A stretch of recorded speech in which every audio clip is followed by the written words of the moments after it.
So students, we have done with the delta and star circuits. We have done with the numerical portion.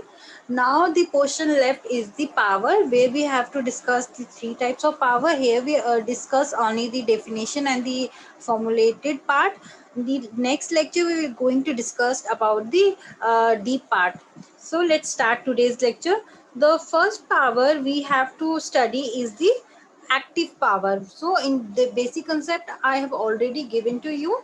Basically the power we can define as the rate of electrical energy which is consumed in an electrical network. So we can say that in a basic language, the rate of electrical energy which is consumed in an electric circuit. So this can be defined as electric power.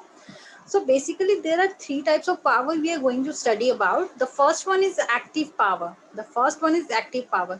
We can say that it can be a true power, real power. So the name of active power can be true power, real power. Why the name is true or real? Because active power is that power which is really consuming in a real.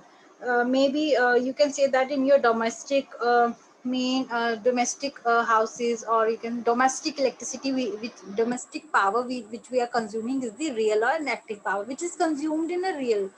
So that's why the name is active power. The active power is the real power which is really transferred to the load. It is written as load, such as transformer, induction motor, or other electric equipment or generator.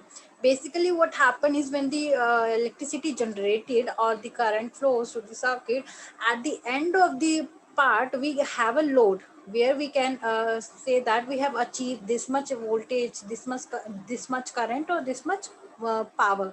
So at the load, whether it is the load of transformer, induction motor, or other equipments or generator, at the end of that, these equipments, the load we are getting, at the load we are getting the power is known as active power, which is really consumed or really transferring. So we have to discuss the power in terms of AC circuits only, but I have written here for the DC circuits also, so that you can differentiate or distinguish between that, between the AC and AC, what is the main difference to write the power. So first is P equals to VI. As we all know that power is equals to voltage into current. So what happened, this is the DC circuit, we have to write this part in the DC circuit. So in second formula, I have written as the in single phase AC circuit, the power we can write as P equals to VI cos phi. I have already told you the difference between the single phase and the three phase circuits. So you can refer to the previous lecture because I have cleared all the doubts regarding that.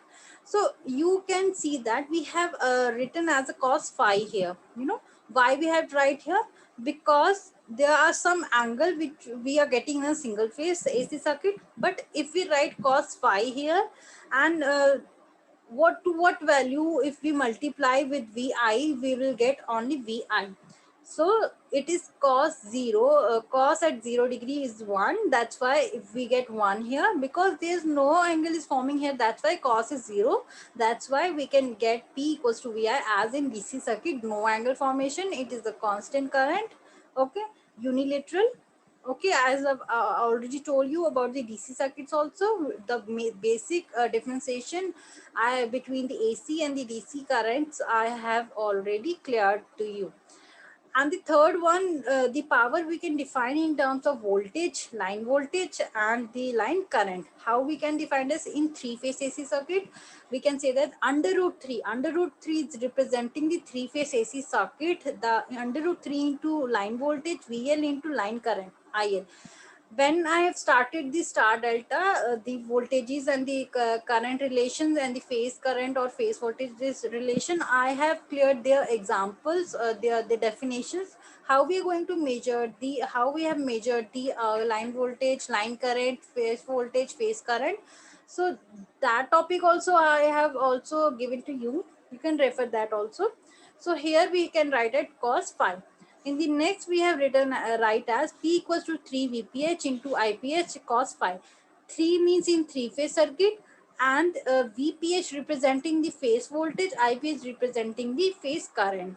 So the units of power, we can say that watt, kilowatt, megawatt. So it can be up to watt, kilowatt and megawatt. Okay.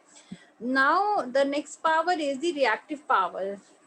Basically, reactive power is the power which is generated by the virtue of active power. So it can be represented as Q equals to VI sine theta. So there's a difference of sine angle because the formation of the derivation is like that. We are getting the angle sine phi here. There we are getting the angle cos phi. I hope you are clear with your doubts about the sine, cos and these angles formation. We have studied in this type of angle formation in your elementary classes. So next one, in terms of line voltage and line current, Q equals to root 3 VL into IL sine phi PH. Okay. And the last one is 3 phi, it is Q, not phi. It is Q equals to 3 VPH into IPH into sine PH. So units are VR and VR, or you can say that kVR.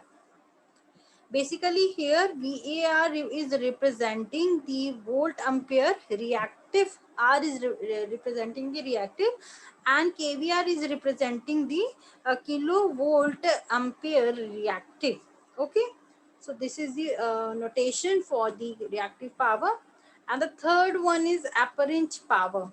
Basically, apparent power is the power generated by virtue of active and the reactive power. So here we can say that the to define an apparent power, we can say that S. It is we are representing here apparent power with S equals to 3. Why 3? It is in a three-phase AC circuit. Why not under root 3? Because it is in a terms of phase voltage and phase current. 3 into VPH into IPH. Also S equals to under root 3 VL into IL. Under root 3, why? We are talking in terms of line voltage and line current. There's a trick to remember the formula. You have to use under root 3 where we have to write the line voltage and line current. You have to use 3 where we have to use the phase voltage and phase current. If we talk in terms of phase, you have to write only 3. If we talk in terms of line voltage, line current, you have to write the under root 3. So units are VA, KVA and MVA. So these are the 3 types of power you have to study.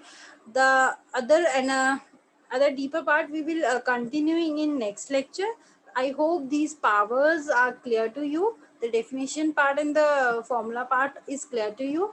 So kindly revise again and again so that you can clear your doubts.